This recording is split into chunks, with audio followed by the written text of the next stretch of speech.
When you think of a giant predator dinosaur, what comes to mind? Probably something like Tyrannosaurus rex, right?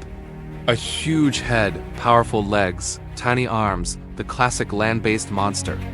But what if I told you the largest predatory dinosaur we know of looked nothing like that?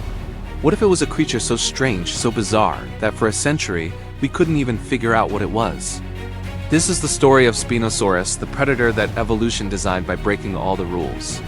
Picture this: a carnivore longer than a school bus, heavier than a T-Rex, with a massive sail on its back, a long crocodile-like snout, and a powerful paddle-like tail. Its legs were short and stout, not built for chasing prey on land. Its nostrils were set high on its skull, perfect for breathing with most of its face submerged. This wasn't a land hunter. It was a river monster, a semi-aquatic predator that stalked the massive river systems of North Africa 100 million years ago. Spinosaurus wasn't just a dinosaur. It was a paleontological puzzle that took us 100 years to even begin to solve. The mystery of Spinosaurus started back in 1912. A German paleontologist named Ernst Stromer discovered the first incomplete skeleton in Egypt. He recognized it was something unique, with those incredibly long spines growing from its vertebrae. But fate was cruel. During World War II, the museum in Munich where the fossils were stored was destroyed in an Allied bombing raid. Stromer's priceless, one-of-a-kind Spinosaurus was turned to dust. All that remained were his drawings, notes, and a few photographs. For decades, that was it. Spinosaurus became a ghost, a legend based on lost evidence. Without a complete skeleton, paleontologists had to guess. Early reconstructions made it look like a standard two-legged predator, just with a weird sail on its back.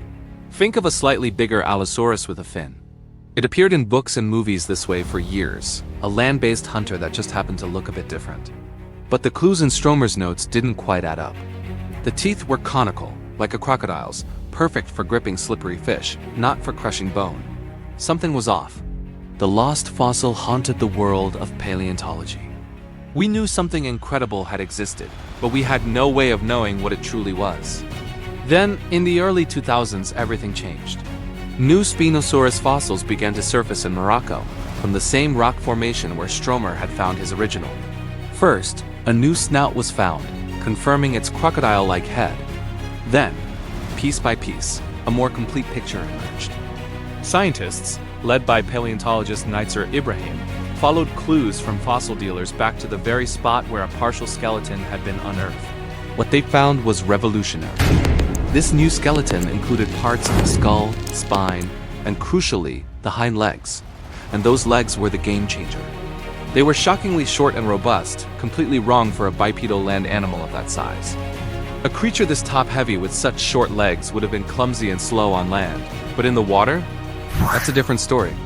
The bones were also incredibly dense, much denser than those of other theropod dinosaurs.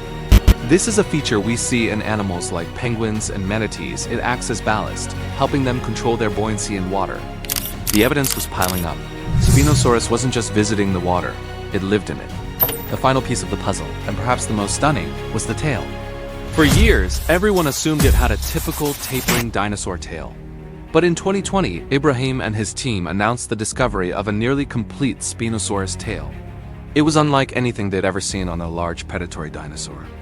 The vertebrae had long, interlocking spines that formed a deep, paddle-like structure. Almost like an eel's, this wasn't a tail for balance on land. It was a powerful motor for propelling itself through water.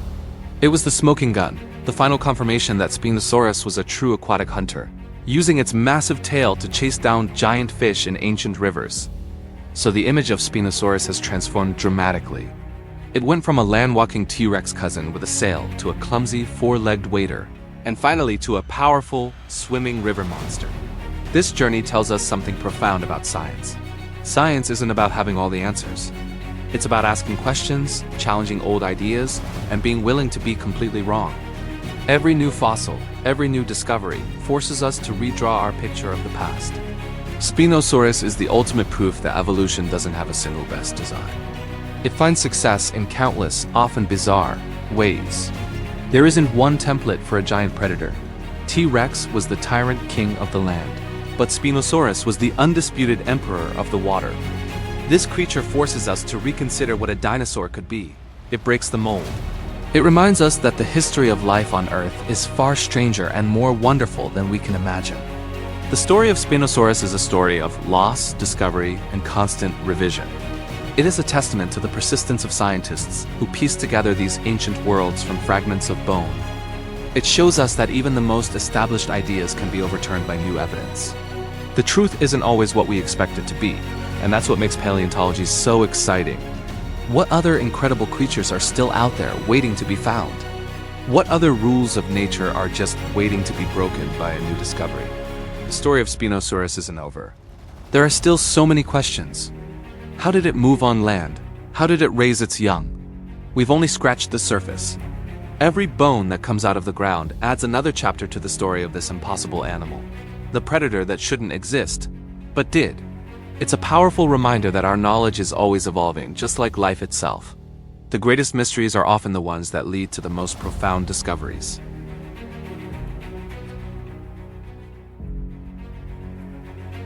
In the age of dinosaurs, the land was a brutal battleground. Imagine the scene: colossal predators like Tyrannosaurus rex and Giganotosaurus, titans of muscle and teeth, clashing over territory and prey. For millions of years, this was the story of the great theropods, a relentless, bloody struggle for dominance on solid ground. But while its cousins were locked in this terrestrial arms race, one giant predator was quietly turning its back on the entire competition. It was looking at the water, and it was about to make a move that would change the rules of the game forever. This is the story of Spinosaurus, the dinosaur that left the land behind.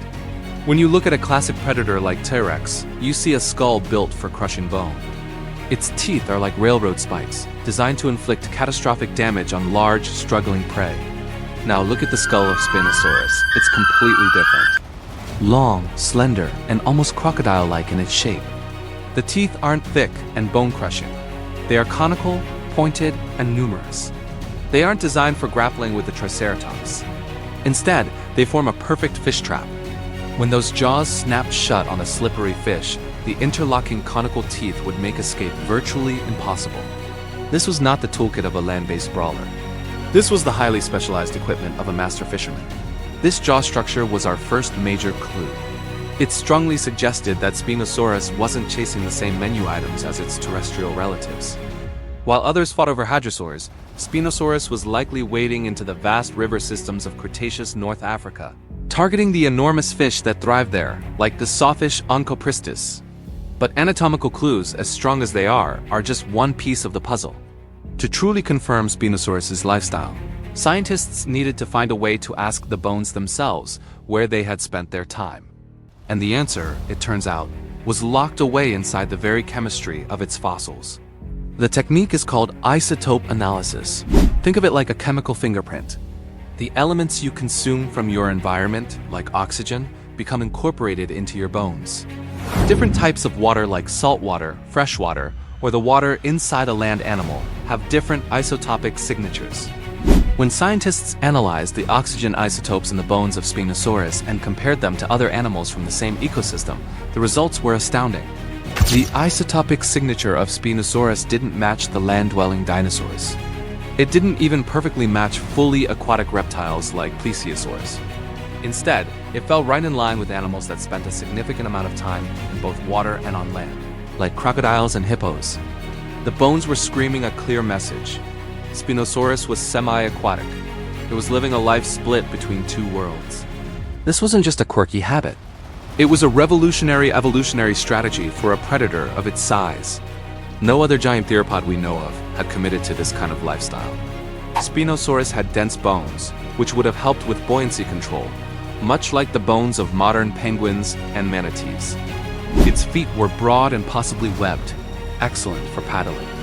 Its nostrils were positioned high up on its snout, allowing it to breathe while most of its head was submerged. And then there's the tail, not the stiff, slender tail of other theropods, but a deep, powerful, fin-like structure. A veritable propeller. Every piece of the puzzle pointed to an animal supremely adapted for life in the water. It was a dinosaur that swam. So why would a 50-foot-long predator abandon the traditional arena of combat?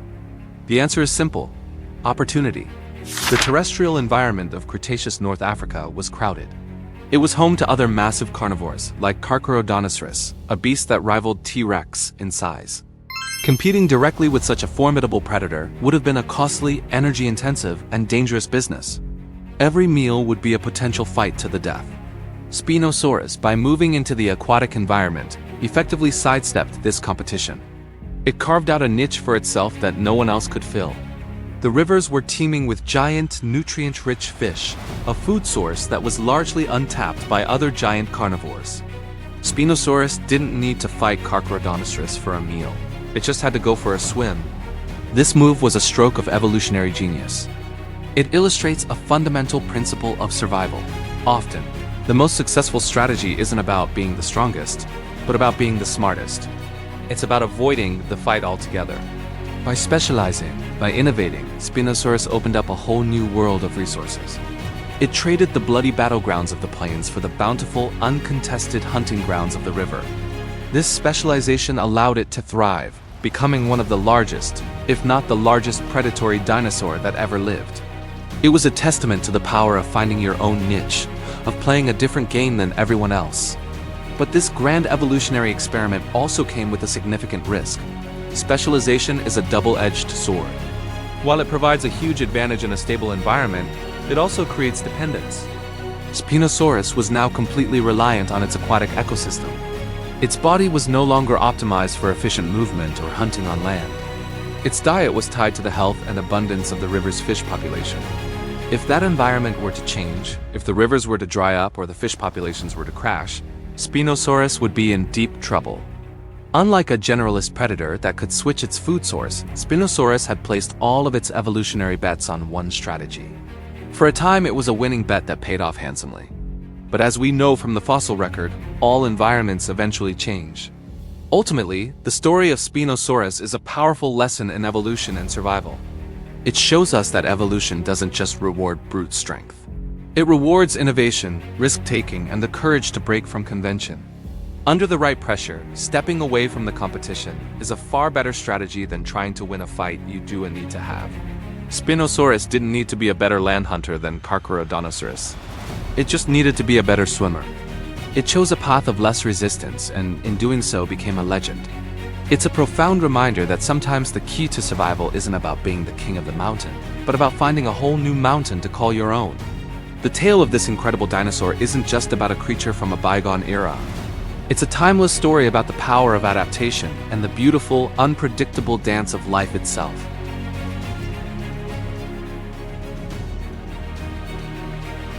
What's the deal with Spinosaurus? We've all seen the pictures, a massive dinosaur, bigger than a T-Rex, with that incredible sail on its back. It's one of the most iconic features in the entire dinosaur kingdom. But here's the secret, nobody really knows what it was for. For over a century, this sail has been the center of one of the biggest, most fascinating debates in paleontology. Today, we were diving deep into the mystery of the Spinosaurus sail and exploring why this single body part tells us so much about how science really works. Let's start with the basics. The sail was made of incredibly long neural spines, bony rods sticking straight up from the vertebrae of its back. Some of these spines were over 5 feet tall, taller than many people. They were covered in skin, creating this huge semicircular structure.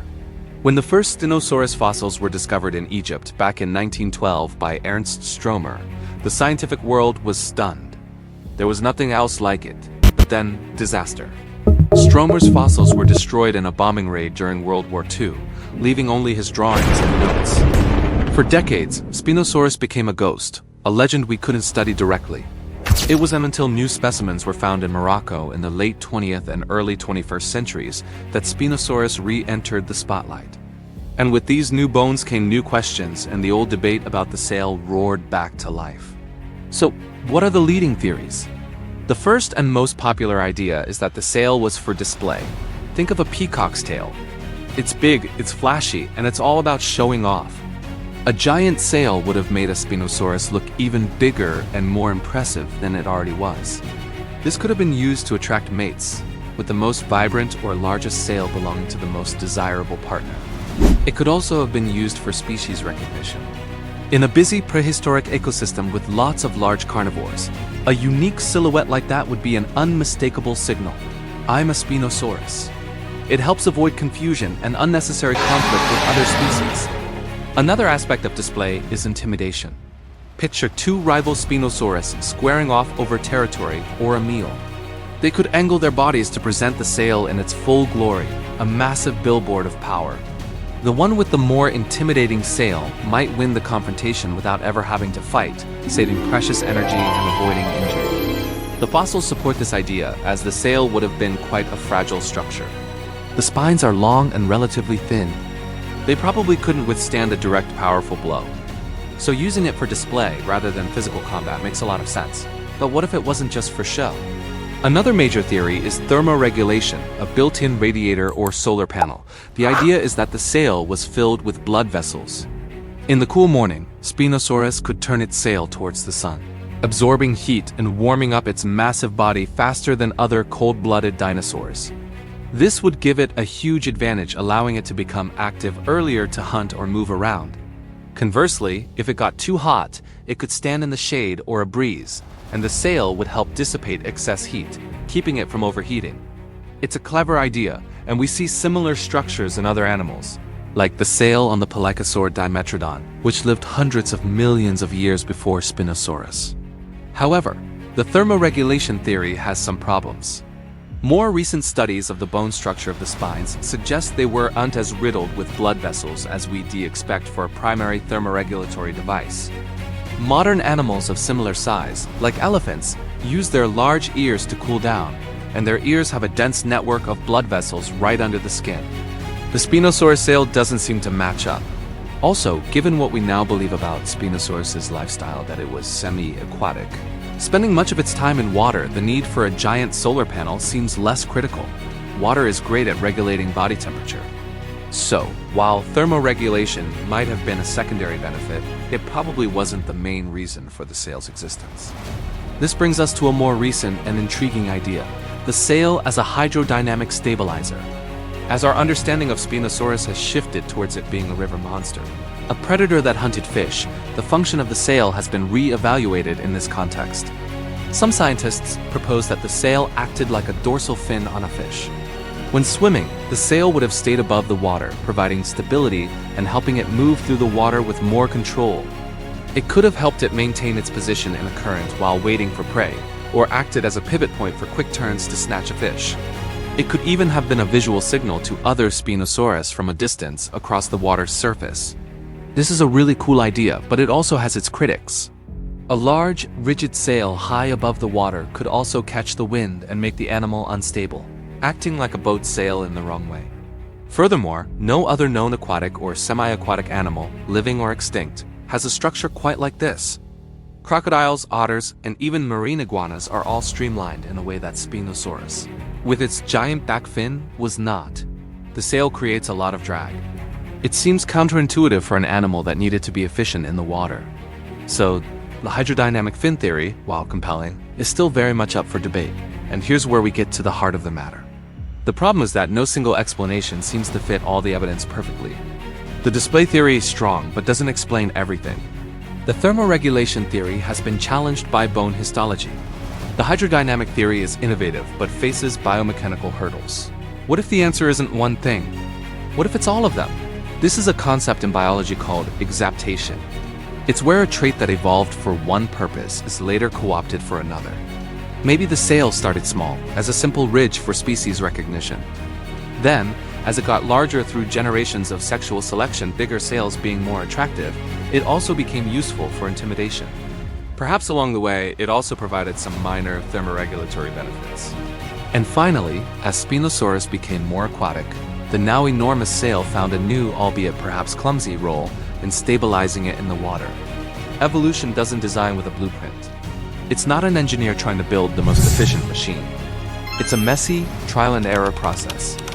A trait just needs to be good enough to help an organism survive and reproduce. It doesn't have to be perfect. The Spinosaurus sail could be a perfect example of this. It might have been a jack-of-all-trades structure, doing a few things moderately well, but not excelling at any single one. The Spinosaurus sail is more than just a piece of anatomy. It's a symbol of the scientific process itself. The constant back and forth, The proposing of theories, the gathering of new evidence that challenges old ideas, this is how science moves forward. The destruction of the original fossils was a tragedy, but the discovery of new ones has ignited a new era of research and debate. Every new fossil fragment, every new analysis of bone density or biomechanical model adds another piece to the puzzle. And the puzzle is far from complete. Spinosaurus itself has undergone a radical transformation in our eyes. From a standard land-based carnivore to the strange, paddle-tailed, water-loving creature we envision today. The sail is central to that transformation. It reminds us that nature is far more creative and bizarre than we can often imagine. It doesn't follow our neat and tidy rules of what should or shouldn't work. It experiments. And sometimes, those experiments result in something as gloriously weird as a 6-ton predator with a fin on its back. Ultimately, we may never know the definitive, single function of the Spinosaurus sail. And that's okay. The uncertainty is what makes it so exciting. It forces us to be creative, to think outside the box, and to constantly question our own assumptions. The sail is a monument to scientific disagreement, a beautiful reminder that in the quest for knowledge, the debate itself is as important as the answer. It shows that not every adaptation is a pinnacle of efficiency. Sometimes nature just tries something out. And for millions of years for Spinosaurus, it worked.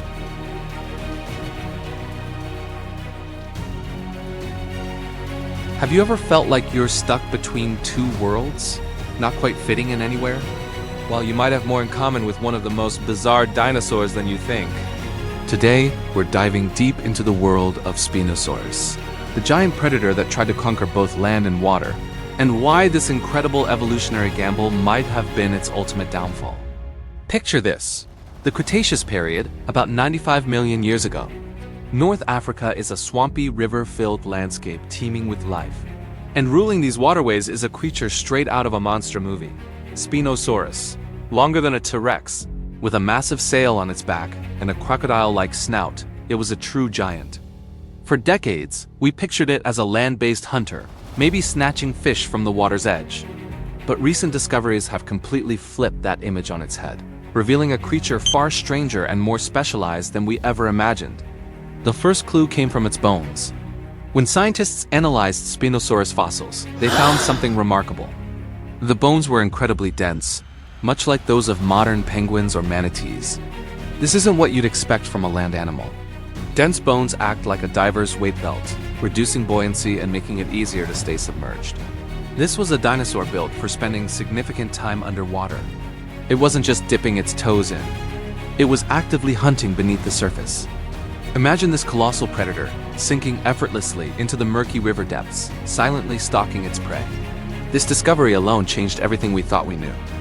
Then came the tail. In 2020, a stunningly complete Spinosaurus tail was unearthed, and it was unlike any other theropod dinosaur tail. Instead of being stiff and thin, it was tall, flexible, and shaped like a giant paddle. The long spines on its vertebrae would have supported a fin-like structure. When paleontologists created a model and tested its movement in water, the results were clear. This tail could generate powerful thrust, propelling the massive dinosaur through the water with incredible efficiency.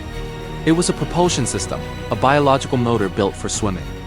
This wasn't just a wading dinosaur. This was a swimming dinosaur. So, we have a creature with dense bones for diving and a paddle tail for swimming. It seems perfectly adapted for an aquatic life, right? Well, not so fast. Let's look at the rest of its body, specifically its hind legs. Compared to its enormous body, Spinosaurus had surprisingly short and stubby hind legs. While they might have been useful for paddling or pushing off the riverbed, they would have been incredibly awkward on land. Think about it, a 60-foot-long multi-ton animal trying to move around on legs that were proportionally tiny. It would have been slow, clumsy, and inefficient. It couldn't chase down prey on land like a T-Rex, and it would have been vulnerable to other large land-based predators. This is where the paradox of Spinosaurus begins. It was a master of the water, but a klutz on the land. It wasn't fully aquatic like a whale because it still had legs and lungs and likely nested on land. But it wasn't fully terrestrial either. It was a creature caught in the middle, an evolutionary chimera with one foot in the river and the other on the shore. It was a semi-aquatic specialist, a lifestyle that few large predators have ever successfully adopted. Living between two different ecosystems sounds like getting the best of both worlds, but in reality, it can be a precarious balancing act. For Spinosaurus, its home was the river's edge. It had access to a bounty of giant fish, sawfish, and silicots. But this specialization came at a huge cost, a loss of versatility. By committing so heavily to an aquatic lifestyle, it gave up its ability to thrive on land. This made it incredibly vulnerable to changes in its specific environment. And environments always change. The fossil record shows us that the river systems where Spinosaurus lived were not stable. Sea levels fluctuated and local climates shifted. What happens to a super specialized aquatic hunter when its rivers start to dry up or the fish populations crash? A more generalized predator, like a T-Rex, could adapt. It could switch to hunting different prey or move to a new territory, but Spinosaurus was trapped. Its body was so finely tuned for one specific way of life that it couldn't easily change its strategy. Its adaptations were a double-edged sword. The dense bones that made it a great diver also made it heavy and cumbersome on land. The paddle tail that made it a powerful swimmer was useless for balance when walking. The short legs, perfect for maneuvering in water, were a liability out of it. Every feature that gave it an advantage in one world became a disadvantage in the other. This is a fundamental principle in evolution. There's no such thing as a free lunch. Every adaptation comes with a trade-off. Spinosaurus represents an incredible evolutionary experiment. It pushed the boundaries of what a theropod dinosaur could be. For a time, it was a spectacular success, the undisputed king of its riverine domain. But its story is also a cautionary tale. The balance between two worlds is incredibly difficult to maintain over geological time. Specialization can lead to great success, but it can also lead you down a path with no exit when conditions change. The very things that made Spinosaurus so unique and formidable may have ultimately sealed its fate. When its environment shifted, this magnificent creature, caught between land and water, found itself with nowhere to go. It was a specialist in a world that suddenly demanded a generalist. It couldn't compete effectively on land, and its aquatic world was disappearing. And so, this giant, one of the largest predators to ever walk the earth, vanished, leaving behind only its strange and wonderful bones to tell its story. A story of a body and a life, caught between two worlds.